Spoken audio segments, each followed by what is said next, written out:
Hi gang, Jeff Schmidt. Today we're in Millbrook, New York going fly fishing. What does this have to do with your business? Absolutely everything. Find out next in 12 seconds.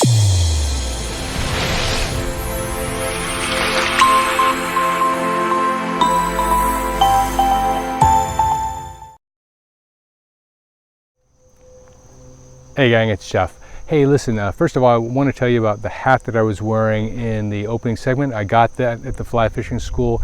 You will see this on the prop desk behind me in future videos. It will incorporate the Holy Schmidt hat, the lucky four-leaf clover hat, as one that represents something important. What is that something? It is when you are in business, you need to go where the fish are. And fly fishing is a wonderful way to fully understand the mechanics of going where the fish are in business. Fly fishing school was Mecca for a lot of people, a lot of business people, and if you haven't done it, I highly recommend that you do, because you learn some things about catching fish and building a high-powered business that you wouldn't ordinarily learn.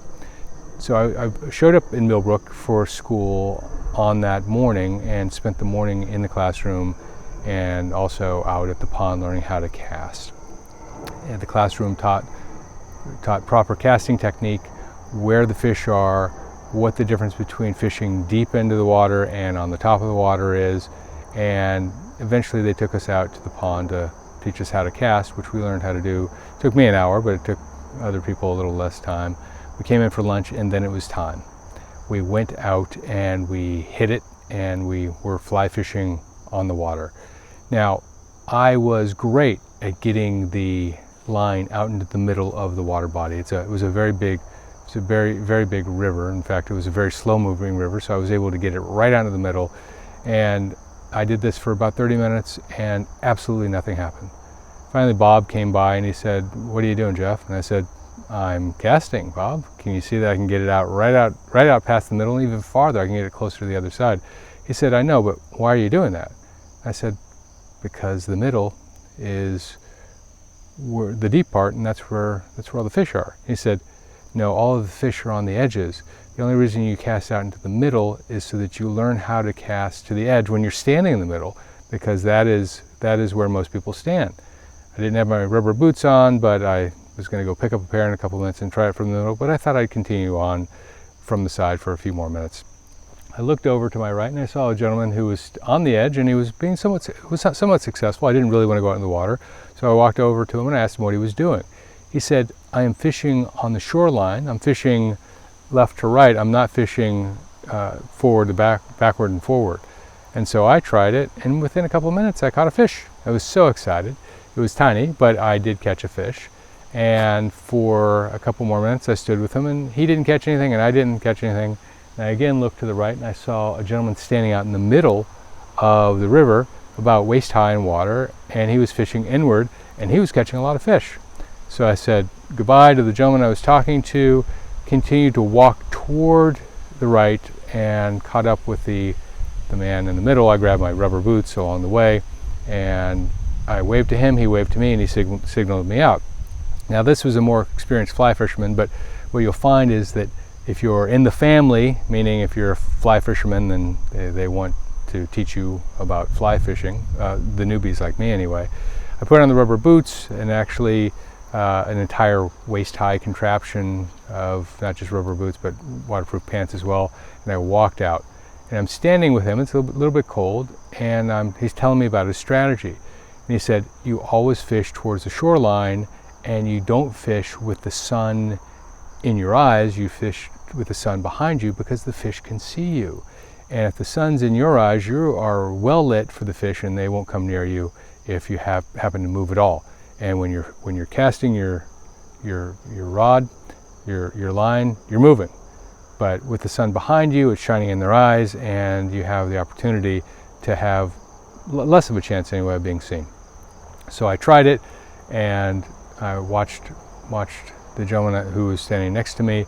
He was casting into, he was actually pretty precise. He was able to hit just in front of some rocks on his left, and then just in front of some rocks on his right. And he explained to me that fish don't move. they live in and grow up in a certain area, and except for when they're spawning and they go downstream sometimes 20 miles, except for that, they come right back to the same spot in the stream. So if you happen to see a fish, then that's where you continue to fish. And he said, and you always fish the fish for the exact fish. You don't just blindly cast out there. You actually look for the fish, and then you cast your line towards the fish. And he pulled another one out, and I did the same thing, and I happened to get lucky and I pulled one out. It was a much bigger trout this time. Again, catch and release, and no barbs on the hooks, so it was easy to take the hook out. And for the rest of the day, he was telling me all about the strategy of fly fishing. He said, if you want to catch trout, it's a different type of fly than if you want to catch, say, bass. And if you want to catch trout or any fish on a warm day, you need to go lower, because the higher up you are, the less oxygen the water has and fish need to breathe. And the colder the water, the more oxygenated it is. It's all about the oxygen. That's why the breaking of the water on the rocks, that adds oxygen to the water, and the lower you go on warm days, that adds oxygen to the water as well. He said, finally, you need to make sure that when you are fishing, that you understand that the line itself can be seen by the fish depending on the type of fish you are fishing for. So you need to adjust the thickness of the line. I said, adjust the thickness of the line. How do you do that? He said, well, we are all given something called 5-line or 5-gauge line. I actually don't know what the correct terminology is, but it was a 5.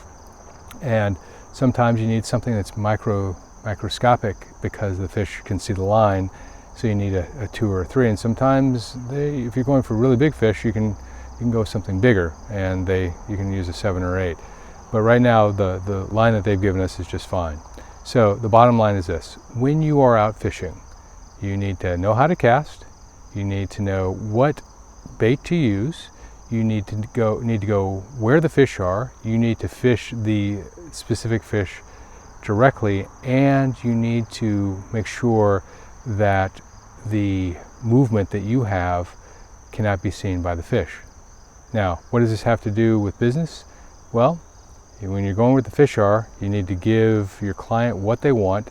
You need to give it to them in exactly the format that they want it. You need to make it really simple for them to buy, and then you need to come back and do it again and again and again. And if you manage to do all of that, you'll have a happy client, and you will have great fishing skills as well. This is Jeff Schmidt. Thanks for watching. If you like this video, give it a thumbs up and hit subscribe below.